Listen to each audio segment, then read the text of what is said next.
জীবনের সকালবেলা সূর্য উঠে ওঠে, বিকালবেলা সূর্য ডুবে ডুবে, মাঝখানের দ্বীপ প্রহরে সূর্য তেজ দেয়, আলো দেয়।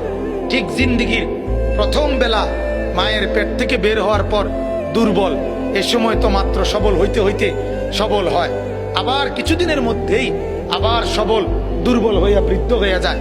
মাঝখানের টাইম তো অল্প কয়দিন, দ্বীপ প্রহর। এ সময় যদি আলো না ছড়ায়, এ সময় যদি তেজ না থাকে, এই সময় যদি আখলাক না থাকে, তো কখন সে কিছু করবে? বলেন আমারে, বলেন মিয়া। আজ উনি চেষ্টা করলে, এই চাচা আজকে চেষ্টা করলে 200 রাকাত নামাজ একবারে রাত্রেবেলা পারবো পড়তো? পারবেন? কুলাইবেন আপনি শুনলে? কিন্তু এক যুবক চাইলে পারবে না? কথা বলেন না কেন? একটা 18 বছরের ছেলে এখন চেষ্টা করলে সারা রাত এই মসজিদে নফল নামাজ পড়তে পারবে না?